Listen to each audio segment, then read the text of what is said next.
Now, the double hit of infertility and recession is forcing some hopeful parents to get creative. Now, in the U.S., it costs as much as $100,000 to use a surrogate mother to start a family. But get on a plane to India, and it could be much cheaper. Well, RT's Priya Sridhar met one couple who did just that. Eric and Susan Freudenthal came to India from Texas 2 weeks ago. India is a bit of a challenge for someone who's used to traveling in the States and in Europe.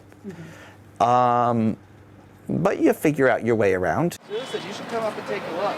And they're not here to see elephants and buy bangles. They also came to meet Peter for the first time, their new baby boy. It was the easiest pregnancy I ever had. Although Peter is genetically their baby, Susan didn't actually give birth to him. Hey there, little guy.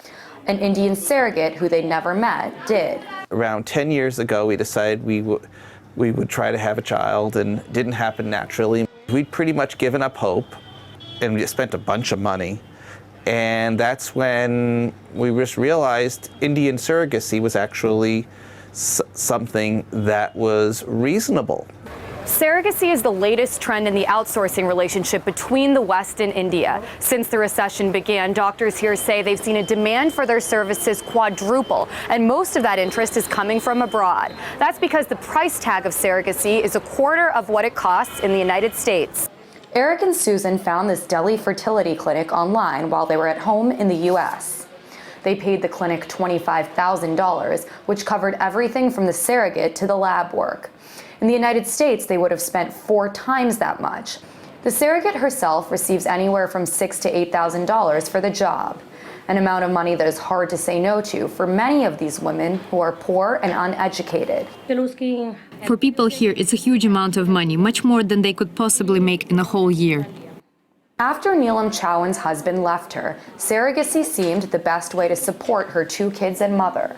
At the end of the day, they get what they want, and I get the much-needed money.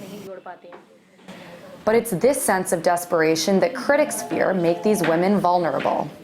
That because women are poor, because they are available because they have the challenge to survive, and for just survival, they have to sell their womb, and here are people who are exploiting it. For Eric and Susan, however, the issue isn't so black and white. They're happy that their Indian surrogate gave them a shot at completing their family. You know, she didn't seem at all upset. She seemed like she did something really nice, and as far as I'm concerned, she did.